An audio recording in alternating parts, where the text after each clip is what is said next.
సంవత్సరాలైంది నేను పరిచయంలో ఉన్నందువల్ల ఫ్యామిలీ ఫంక్షన్లో కలగలేకపోయినాను.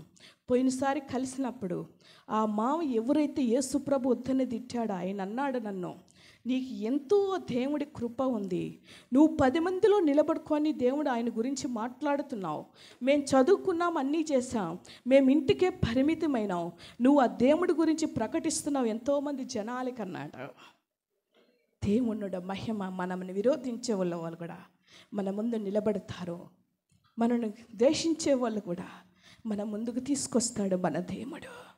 అటువంటి దేవుణ్ణి మనం ఆరాధిస్తూ ఉన్నాం, అటువంటి దేవుణ్ణి కొలుస్తూ ఉన్నాం. నేను ఎవరితోనూ ఫ్రెండ్షిప్ చేయను. నేను చేసేది ఒకే ఫ్రెండ్షిప్, ఎవరు తెలుసా? పరిశుద్ధాత్ముడితో మాత్రమే. హల్లెలూయా.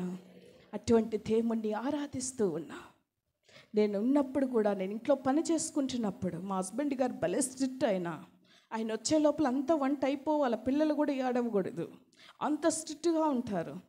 నేను ఎప్పుడు ప్రార్థన అలా ఉంటాను. వెంటనే ప్రభు అంటాడు, అమ్మ మీ హస్బెండ్ గారు ఆఫీస్లో బయలుదేరారు, ఆయన కారులో వచ్చేదానికి 1 అవర్ పడుతుంది, ఈ 1 అవర్లో టక్క పనంతా చేసుకొని ఉండేదాన్ని. ఒక్కొక్కసారి దేవుడు చెప్తే విననప్పుడు తిట్లు తినేదాన్ని. మనలో ఉన్న దేవుడు మనకన్నీ నేర్పిస్తాడు. పరిశుద్ధాత్ముడు నిన్ను చూస్తే దేవుడు ఆత్మ అనాల, దెయ్యం ఆత్మ అనకూడదు. ఓ ఇది గయ్యాలి అనకూడదు. నిన్ను చూస్తేనే మరురూపం అయిపోవాలా. మీ ఉన్నారు మగవాళ్ళు మంచిగా పాటలు పాడతారు, చర్చ్ అంతా క్లీన్ చేస్తారు, ఎంత గొప్పగా ఉంటారంటే అంత గొప్పగా ఉంటారు.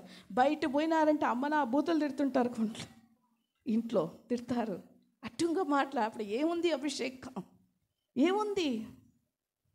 మన లేడీస్ ఉంటారు, మంచిగా పాటలు పాడతారు, మంచిగా సేవ చేస్తారు, మంచిగా ఉంటారు. ఆ వాకిలి దాటి పోగానే ఏమైపోతారు? వాళ్ళ విశ్వరూపం బయటకు వస్తుంది. అప్పుడు ఎప్పుడో జరిగిపోయిన 10 సంవత్సరాల ముందు జరిగిపోయిన విషయాలు అప్పుడు గుర్తుకు తీసుకొస్తారు. అది సైతాన్. ఎప్పుడో నువ్వు మీ అత్తగారింటికి పోయినప్పుడు మీ అత్తగారు నిన్ను గమనించలేదు, అది తీసుకొని ఆ రోజు పెడతారు. అది సైతాన్.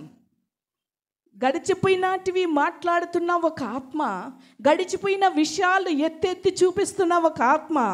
అవి ఎంత అన్ని భాష మాట్లాడినా, ఆయన ఎంత అన్ని భాష మాట్లాడినా, ఎంత ఆయన గురించి మాట్లాడినా, నాలో దేవుడు ఆత్మ ఉందని చెప్పినా కూడా అది దెయ్యమే, అది దేవుడు కాదు. దేవుడు ఆత్మ గడిచిపోయిన విషయాలు జ్ఞాపకం చేయదు. దేవుడు ఆత్మ గడిచిపోయిన విషయాలు మర్చిపోయేటట్టు చేస్తుంది. దేవుడు ఆత్మ ఎప్పుడు క్షమించేదిగానే ఉంటుంది. దేవుడు ఆత్మ నువ్వు మాట్లాడితే వెంటనే గద్దిస్తుంది, నువ్వు చెప్పింది తప్పు కదా.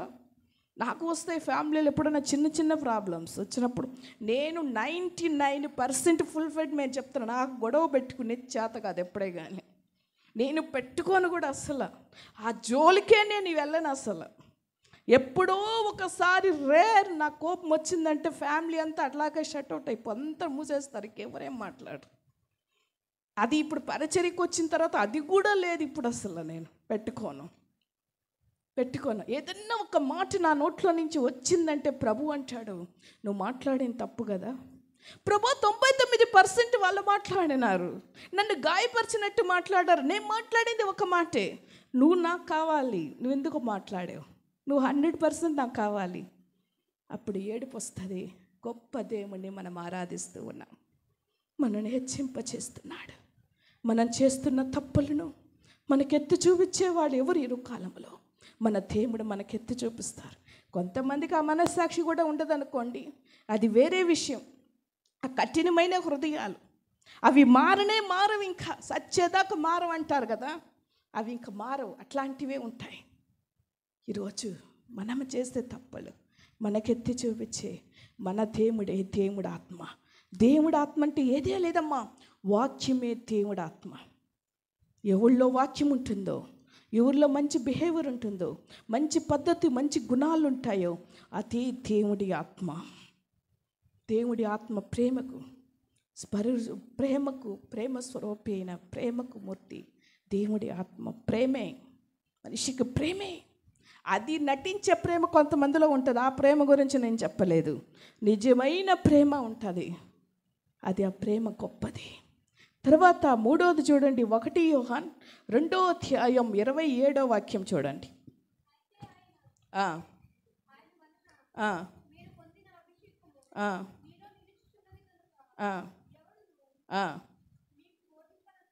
ఆ, ఆ, ఆ, ఉమ్,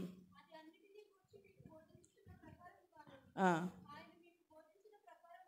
ఉమ్, ఉమ్. ఆమేన్. మనకిచ్చే అభిషేకం మనకు బోధింపసాగుతుంది. మనలో ఉన్న అభిషేకం మనకు ఎత్తి చూపిస్తుంది. మనలో వచ్చిన అభిషేకం మనకు పాదుగాపు ఉంటుంది. మనలో ఉన్న అభిషేకం మనం నడిపిస్తుంది. ఈ అభిషేకం మనకు అవసరం. మనలో ఉన్న అభిషేకమే నడిపిస్తుంది. ఒక ఎగ్జాంపుల్ చెప్తాను.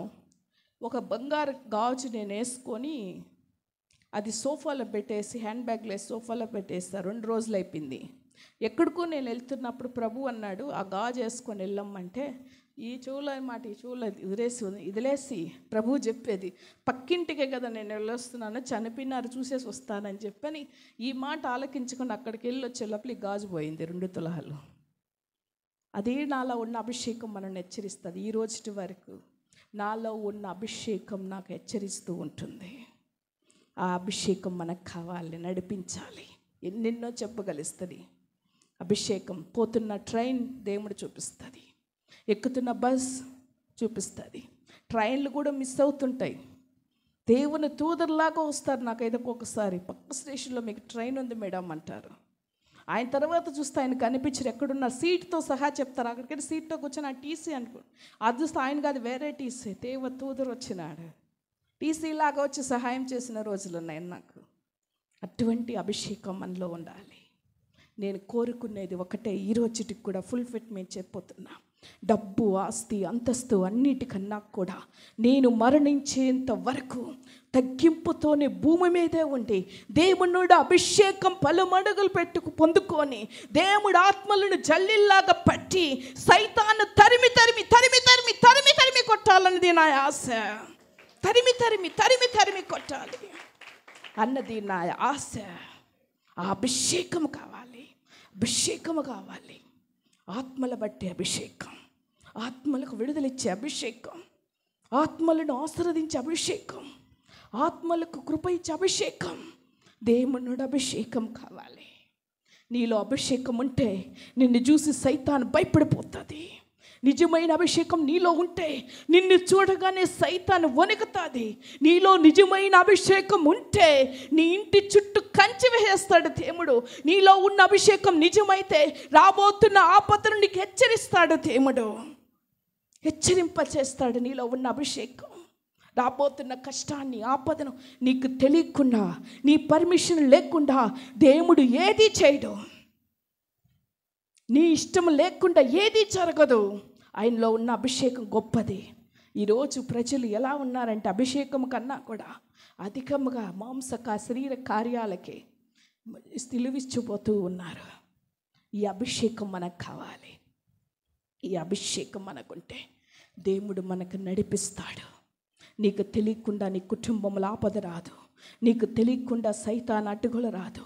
నీకు తెలియకుండా నీ కుటుంబంలో నీ పిల్లలు కూడా తప్పు చేయలేరు. నా పిల్లలు అంటూ ఉంటారు, వాళ్ళు తీసుకువెళ్తూ నేను చెప్తాను, మా పిల్లలు ఒకరోజు చిన్న పిల్లలు ఇద్దరు, ఇప్పుడైతే వాళ్ళు ఒకరైనా కెనడా దేశంలో ఉన్నారు, ఒక ఆయన బీటెక్ పెద్ద పిల్లలు అయిపోయినారు, వింటారు. ఇప్పుడు కూడా పొద్దున్న కూడా బాబు ఇందాక మాట్లాడారు నేను రూమ్కు బయటకు వచ్చేటప్పుడే. ఆయన ఎందుకు చెప్తున్నానంటే ఒకరోజు చిన్నపిల్లలు అప్పుడు నేను అన్నాను వాళ్ళు బీచ్కి వెళ్తామన్నా. నేను చెప్పాను మీరు బీచ్కి వెళ్ళకండి. లేదు పోతామన్నారు, వదిలేశాను. వాళ్ళకి బస్సు అలవాటు లేదు కొంచెం. ఆ రోజు బస్సులో ఎక్కిన తర్వాత డబ్బులు లేవు, అక్కడికి పోతే డబ్బులు మర్చిపోయినారు. మళ్ళీ ఎక్కడో దిగి వచ్చారు, మళ్ళీ డబ్బులు ఎత్తుకొని మళ్ళీ పోయి బస్సు ఎక్కారు, మళ్ళీ టికెట్ తీసుకోలేదు, ఎక్కడికి వెళ్ళి తిరిగి వచ్చినారు. అంటాడు నీ దేవుడు గొప్ప దేవుడు మమ్మీ యేసుప్రభు. వాళ్ళు ఏమైనా తప్పు చేస్తున్నా వెంటనే కనుక్కుంటాను, నువ్వు ఇది చేసావు కదరా, నువ్వు ఇలా పోయినావు కదరా అన్నట్టు అంటారు. యేసుప్రభు నీకు అన్నీ చెప్పేస్తుంటాడా మమ్మీ? చెప్తాను, ఏది నా పర్మిషన్ నాకు తెలపకుండా ఇక్కడ ఏమీ జరగదు అని అంటాను. మీ జీవితాల్లో కానీ ఏది ఏమైనా ఫస్ట్ నాకు తెలుస్తారా మీరు చేసే తప్పులు అంటాను. అటువంటి దేవుణ్ణి మనం కొలుస్తూ ఉన్నాం. అమ్మ, మన కుటుంబంలో మన భర్తలు మనకు చెప్పకపోవచ్చు, లేదా మీ భార్యలు మీకు చెప్పకపోవచ్చు, మీ తల్లిదండ్రులు మీకు చెప్పకపోవచ్చు, మీ పిల్లలు మీకు చెప్పకపోవచ్చు, ఆర్థిక ఇబ్బందులు చెప్పకపోవచ్చు, రహస్యాలు దాచిపెట్టుండొచ్చు, మిమ్మల్ని ఏమార్చొచ్చు, మిమ్మల్ని మోసం చేయొచ్చు, మిమ్మల్ని అందరికొని చేయొచ్చు. దేవాత దేవుడు యేసు ప్రభు, ఆయన ఒక అభిషేకం నీలో ఉంటే, ఆయన ఒక అభిషేకం నీలో నివసిస్తే, నీకు చెప్పకుండా, మీకు తెలియకుండా, ఏ విషయము దాచిపెట్టకుండా యేసు ప్రభు, ఆ దేవత దేవుడు సాముయేలుకు ఏ విధంగా అయితే చెప్పినాడో మీకు అలాగే దేవుడు మాట్లాడుతూ వస్తాడు. మీకు తెలియకుండా ఏమీ జరగదు. మీకు చెప్పకుండా ఏది చేయడు ప్రభు. ఏది చేయడైనా, ఏది చెప్పాలన్నా, ఏది చేయాలన్నా మనకు చెప్పి చేసే దేవుడు, చెప్పి చేస్తాడైనా. అటువంటి అభిషిక్తుడు, అటువంటి దేవుణ్ణి మనం ఆరాధిస్తూ ఉన్నాం, అటువంటి దేవుణ్ణి కొలుస్తూ ఉన్నాం. ఈరోజు ఎక్కడ నిలుచున్నారు? ఎక్కడ అభిషేకం మీలో? ఎక్కడుంది దేవుని ఆత్మ? ఎక్కడున్నది మీలో మారు మనస్సు? ఎక్కడున్నారు మీరు? రాజు మీ ఆత్మ మీద చేయలు పెట్టుకొని చూడండి. క్షమించలేని వాళ్ళు ఇక్కడ కూర్చొని ఉండారు, ప్రేమించలేని వాళ్ళు ఇక్కడ కూర్చొని ఉండారు, పాపం చేస్తున్న వాళ్ళు ఇక్కడ కూర్చొని ఉండారు, వాక్యానికి విరోధంగా నడిచే వాళ్ళు ఇక్కడ కూర్చొని ఉండారు. మేము 20 సంవత్సరాల నుంచి క్రైస్తవులం, 30 సంవత్సరాల నుంచి క్రైస్తవులం, మేము దేవుణ్ణి నమ్ముకున్నాం, మేము ఏమి చేయం, మేము పరిశుద్ధులుగా ఉండామనుకుంటున్నాం. మీరు ఈజ్ ద యాక్టింగ్ పీపుల్, నటిస్తున్నారు. మీ హృదయం మీద చేయబెట్టుకొని చెప్పండి, నాలో అభిషేకం ఉందని చెప్పేవాళ్ళు చేయలు పెట్టండి. నిజంగా మీరు అభిషేకం ఉంటే, నిజంగా మీరు దేవుడి ముందు నిజాయితీపరులుగా ఉంటే, నీ గుండెల మీద చేయలు పెట్టుకొని చెప్పచ్చు, నేను చెప్తాను, నేను చెప్తాను దేవుడి ముందు. సాక్ష్యం ఎక్కడ? రెండో రాకడి తొందరలో ఉన్నది. దేవుడు రాబోతూ ఉన్నాడు. ఎక్కడున్నారు? ఎక్కడ జీవిస్తున్నారు? ఒకసారి మీరు ఆలోచించుకోండి. చివరిగా రోమరు పత్రిక 8వ అధ్యాయం 26వ వాక్యం చదవండి. రోమరు పత్రిక 8వ అధ్యాయం 26వ వాక్యం.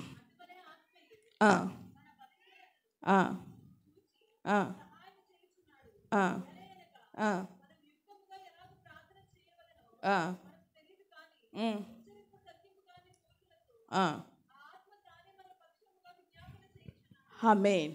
మనం బలహీనముగా ఉన్నప్పుడు మనలో ఉన్న అభిషేకం మనతో పరిశుద్ధాత్ముడు ప్రార్థన చేస్తూనే ఉంటాడు. నీలో ఉన్న కష్టాలు, బాధల్లో మీరు ప్రార్థన చేయలేకపోతుంటే, నీలో ఉన్న పరిశుద్ధాత్ముడు నీ కోసం తండ్రికి విన్నపం చేస్తూనే ఉంటాడు. నేను ఎంతో శరీరముకు ఒకసారి నాకు బలహీన పడిపోతుంది. ఎంతో బలహీనం పడిపోయినప్పుడు నాలో ఉన్న ఆత్మదేవుడు విన్నపం చేసేది గమనిస్తూ ఉంటాను. విన్నపం, పరిశుద్ధాత్ముడు మనలో ఉంటే ప్రార్థన చేయకుండా పడుకోలేం. పరిశుద్ధాత్ముడు మన మీద ఉంటే ఎక్కువసేపు మన మోకాలు మోకరించి ప్రార్థన చేస్తూనే ఉంటాం. పరిశుద్ధాత్ముడు మనలో ఉంటే దేవుడి గురించిన ఆలోచనలు, చింతనలు, ఏ బాధ, ఏ కష్టం వచ్చినా దేవుడు చూసుకుంటాడన్న ఇది మనలో వస్తుంది.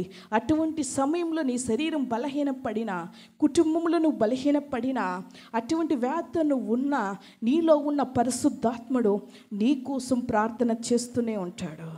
ఒక చిన్న ఎగ్జాంపుల్, ఒక రోజు నాకు తలనొప్పి వచ్చినప్పుడు నేను బెడ్రూమ్లో అలా బెడ్ మీద పడుకొని ఉన్నాను. ఎవరో బంధువులు ఇంటికి వచ్చి ఉన్నారు, వాళ్ళు హాల్లో కూర్చొని ఉన్నారు. వాళ్ళు అంటున్నారు, అప్పుడు నేను పరిచర్యకి కూడా అప్పుడే దేవుళ్ళలోకి వస్తూ ఉన్నాను, ఈమెకి ఇలాగే జరగాలి అనుకుంటున్నారు. వెంటనే పరిశుద్ధాత్మ అన్నాడు, నువ్వు లేయమ్మా, నీ గురించి వాళ్ళు ఇలా అనుకుంటున్నారు, నువ్వు పరిగెత్తు అన్నాడు. వెంటనే తలనొప్పి పోయింది. 99% నాలో ఉన్న పరిశుద్ధాత్ముడే నాకు విడుదలిస్తూ వస్తున్నాడు. ఈరోజుటికి కూడా నాలో ఉన్న వ్యాధి కానీ, నాకు బాగలేకుండా కానీ, నా కుటుంబంలో కానీ, నా బిడ్డలకు కానీ, నా భర్తకు కానీ, మా కుటుంబాన్ని అంతటిని హాస్పిటల్ అని 25 సంవత్సరాల్లో 1 రోజు 2 రోజులు మేము పోయి ఉంటామే, కానీ ఎక్కువగా కూడా మాత్రలు కూడా ఉండవు. అటు దేవుడు మమ్మల్ని కాపాడుతూ వస్తున్నాడు, పరిశుద్ధాత్ముడు నడిపిస్తూ వస్తున్నాడు. మన పరిశుద్ధాత్ముడు బలహీనముగా ఉన్నప్పుడు మనల్ని నడిపిస్తాడు. పరిశుద్ధాత్ముడు ఉంటే హాస్పిటల్కి పరిగెత్తవు. పరిశుద్ధాత్ముడు ఉంటే హాస్పిటల్కి పోయేది తప్పని చెప్పలేదు. అడుక్కడుకు హాస్పిటల్కి పరిగెత్తరు, అడుక్కడుకు మెడికల్ షాప్కి పరిగెత్తరు, అడుక్కడుకు భయపడరు. పరిశుద్ధాత్ముడు ఉంటే ధైర్యముగా ఉంటారు. నేను అదే ఉదయకాల సమయం అని చెప్పినాను. మన ప్రాణం ఒక్క నిమిషానికి ముందు కానీ ఒక్క నిమిషానికి వెనక కానీ పోదు. సరైన సమయంలో మన ప్రాణం పోతుంది. మనం భయపడకూడదు. ప్రాణం గురించి కానీ దేని గురించి కానీ చింతించకూడదు. ప్రార్థనలో అభిషేకములో ధైర్యముగా మనం పోతూ ఉన్నామంటే దేవుడు మనం నడిపిస్తూ పోతాడు. మనకు కష్టాలు వస్తాయి, మనకు బాధలు వస్తాయి, మనకు దుఃఖం వస్తుంది, కన్నీరు వస్తుంది, ఇబ్బందులు వస్తాయి. అటువంటి సమయంలో మనలో ఉన్న పరిశుద్ధాత్ముడు ఉంటే మనం ధైర్యముగా ముందుకు నడుస్తూ పోతాం, ధైర్యంగా పోతాం. ఏం ధైర్యం తెలుసా? మనలో ఉన్న అభిషేకం ఉన్న ధైర్యం, మనలో ఉన్న దేవుడి ఆత్మ ధైర్యం, మనలో ఉన్న దేవుని యొక్క అభిషేకం, పరిశుద్ధాత్ముడి శక్తి మనలో ఉన్నందువల్ల మనం ముందుకు ప్రయాణిస్తూ పోతాం. హల్లెలూయా. ఇంకొక గంట అయితే వాళ్ళకి పుట్టినరోజు కూడా అయిపోతుంది. పైకి లేండి, ప్రార్థన చేస్తాం. హల్లెలూయా. మీకు దండము పెడుతున్నా. డబ్బు, ఆస్తి, అంతస్తు అన్నీ మీ వెనక పరిగొస్తాయి. మీరు దేవుడి ఆత్మ కోసం పరిగెత్తండి. దేవుడు ఆత్మ కోసం పరిగెత్తండి. దేవుడు ఆత్మ కావాలని. ఆత్మ లేనివాడు పరలోక రాజ్యానికి పోడు. ఆత్మ లేనివాడు భూమి మీద కూడా సంతోషంగా బతకలేడు. పరిశుద్ధాత్ముడు లేకపోతే. పరిశుద్ధాత్ముడు మనకు కావాలి. హల్లెలూయా. అందరూ పైకి లేయండి. ఇక్కడ ఎవరో ఒక్కరో ఇద్దరు ఉన్నారు. ఒకప్పుడు అభిషేకముతో బాగున్నారు. మీరు మంచి అభిషేకము కలిగి ప్రార్థన చేస్తున్న వాళ్ళు ఈరోజు అభిషేకం మీలో కనిపించటం లేదు. అది మిమ్మల్ని వదిలి వెళ్ళిపోయినది గమనిస్తూ ఉన్నాడు దేవుడు. తిరిగి ఆ అభిషేకం మీలో రాబోతూ ఉన్నది. తిరిగి దేవుడు అభిషేకంతో మిమ్మల్ని నింపబోతూ ఉన్నాడు. ఆ పరిశుద్ధాత్ముడి శక్తితో మిమ్మల్ని నింపబోతూ ఉన్నాడు. దేవుడు ఆత్మ మీ మీదకి దిగి వస్తూ ఉంటుంది. ఈరోజు దేవుడి సన్నిధిలో అడగండి, ప్రభువా నా తప్పులు క్షమించు.